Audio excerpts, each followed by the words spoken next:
friends, and we're back, and what you're looking at is a holder for my bandsaw, and it's more than just a holder. Let me bring the camera in a little bit closer. Alright guys, this is a stand that you mount your bandsaw to. This is a portable bandsaw made by Milwaukee. I bought this at Home Depot. Pretty expensive bandsaw.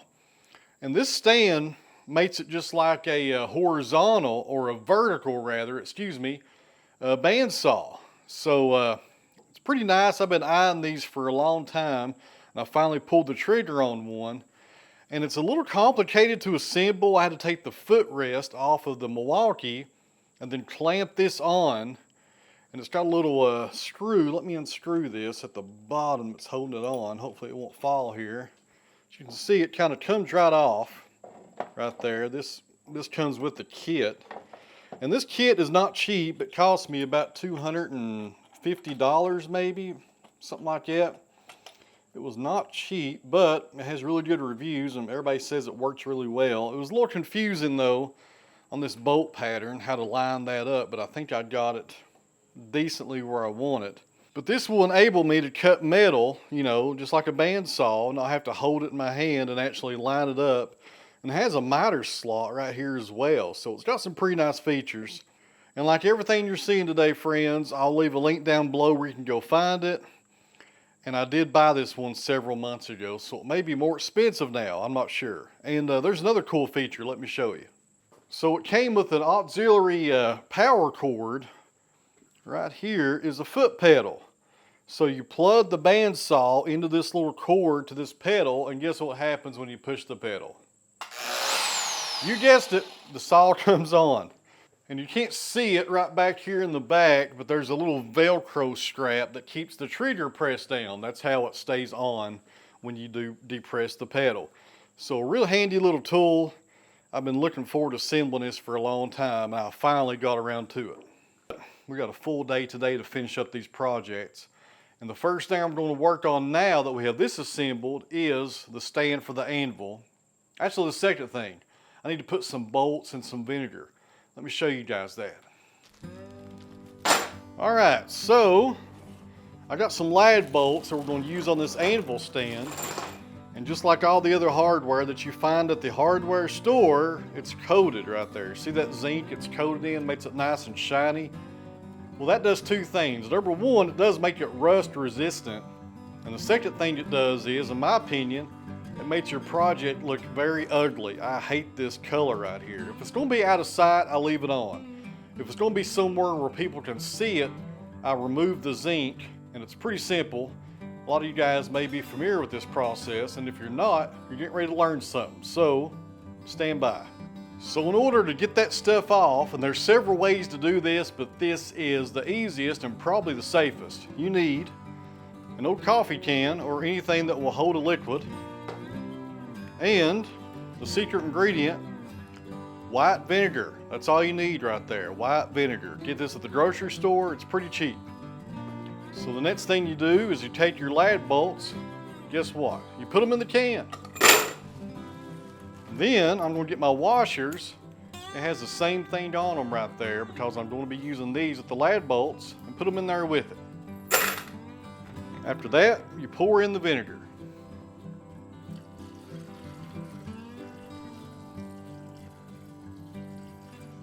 You pour in just enough to cover everything. So after you do that, you don't need to stir this up, you don't need to shake it. Just set it aside and check on it in a few hours.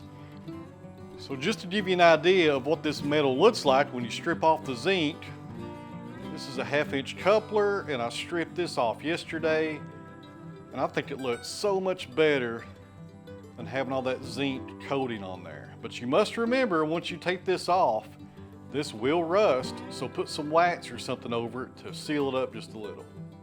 And why am I wearing a glove? Because I just pulled this out of vinegar, and I don't like getting that stuff on my hands. I know it can wash off, but it smells pretty bad. Alright friends, a small change of plans on the order of work today. I was going to work on the anvil stand, but we got to use those lad bolts. It's going to take a few hours to get that zinc off. I should have done that last night, but I wasn't thinking. That's a first on this channel. First time. So, While we're waiting on that to happen, let's go ahead and close in this wall because I need to bring the 2x72 grinder and put it right here and move this out of the way and put it on the other side of this wall. And I think I also need to mill up some shiplap to put on this wall to match this other pine. A few different things going on here today, guys, but we got to get it all done. Hang in there. We're going to work on that anvil stand here in about an hour or so.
All right, guys, that looks pretty good. That's more than good enough for a non-load bearing wall. I just need something to stick the shiplap to. We'll do pine on this side since we have pine on both sides of this wall and pretty much in this whole room. But in here in the hand tool area, I think I'll do poplar because I have some spare poplar left over from that wall in the motor room. And since we have T111, it would kind of blend in rather well. I thought about doing poplar on this side, but this won't look right with that pine. So I went ahead off camera and I got some pine out of my lumber rack. It's already been run through the edger and it's already been skip planed, so it's ready for the molder. But it's pretty low grade, guys. Let me show it to you. For those of you that are interested, this is white pine. We don't get a lot of yellow pine around here. Most of it's white.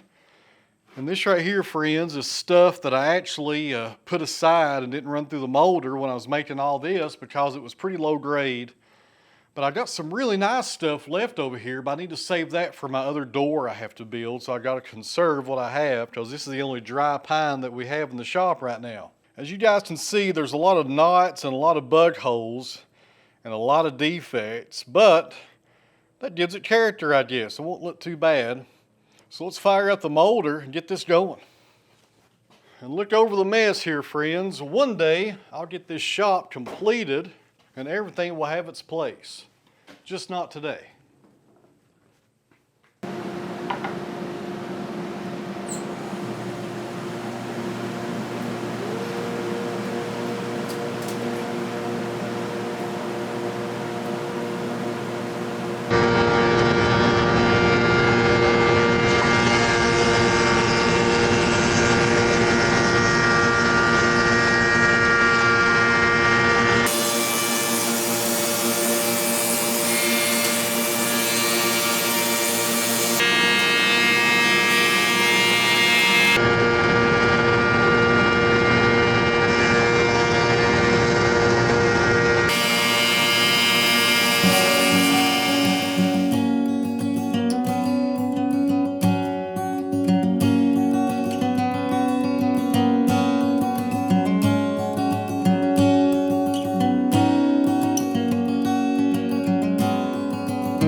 Roll these in here to the miter saw and cut them to length. This should be enough to cover up that wall. Just take a measurement. Now there's some trim right here on both sides, and if I cut it to the right length, it will fall behind that trim and I won't have to do nothing to it. I can just leave it alone and it will be covered up. It'll look real nice. Key word is if I do it right. So we need to square up one edge and then measure off that.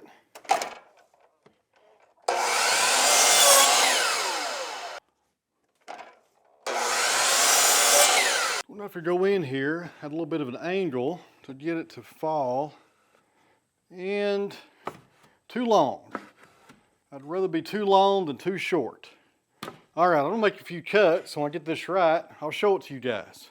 All right, friends, I took off about 1 inch, and that should be, yep, that's plenty right there. A little bit of slop on both sides, but the trim is covering it up. That looks pretty good.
Alright guys, I've got that finished up. I think it looks pretty good.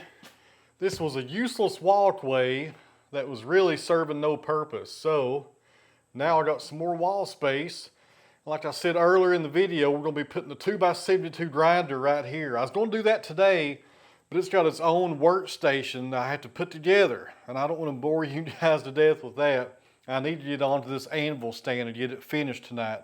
Hopefully. And as far as the top goes, I had about a 4-inch gap. So what I did, I just overlapped another piece of shiplap right here, and it kind of blends in. And if you walk up to it and look, you can tell, you can see the tongue right there, so you know what's going on. But I have to remind myself sometimes this is a wood shop, it's not a house. So I think it looks okay. I'm pretty happy with it. All right. This right here is not going to be any fun. Take this anvil off these timbers. That thing's heavy.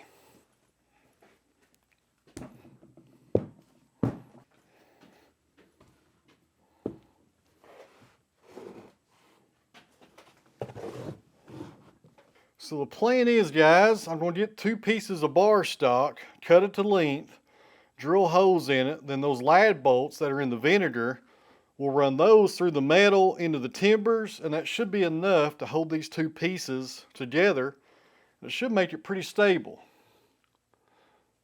Plenty good enough for an anvil stand. And once we do that, I'll get my torch and we'll burn it and make it look a whole lot better. I hate the look of this, I can't talk. I hate the look of this pressure treated pine. I think it looks terrible. A burnt surface will look a whole lot better.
All right, guys, I just looked at my watch and it's been 4 hours and I think we're in good shape. So after soaking in the vinegar for 4 hours, all the zinc coating is completely off of these lad bolts right here. I think they look a lot better, guys. What do you all think? I prefer that look. Let them start drying off a little. This vinegar stinks. That's the worst part about this. I cannot stand the smell of vinegar. I am not a fan. Hopefully this works as planned.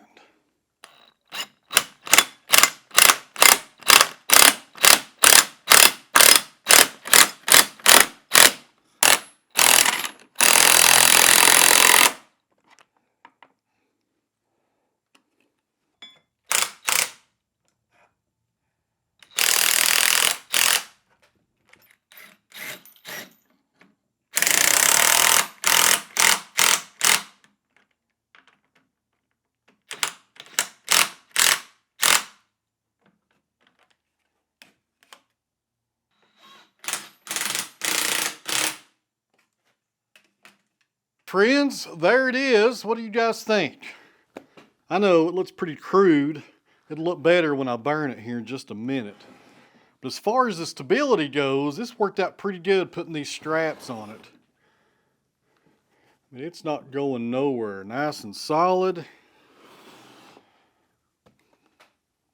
Pretty heavy, maybe 40, 45 pounds or so.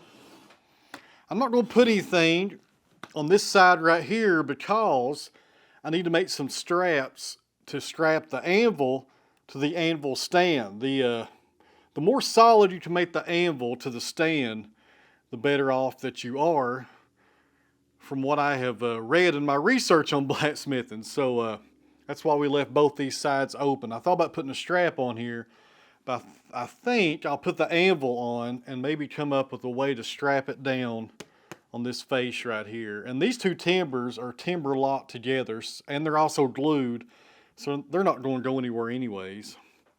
So it's probably just overkill, but I'm pretty happy right now. I think it looks pretty good. My next anvil stand will be even better than this. I just kind of threw this one together for the Peter Wright anvil because I need to get going and do some work with it. But I got some ideas for the next one. I have another anvil. I have a mouse hole anvil, excuse me. It's about the same size as that one. We'll probably mount it to a better stand than this. But I'll tell you what, I think it looks pretty good. Let's go burn it.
blind when I try to find you,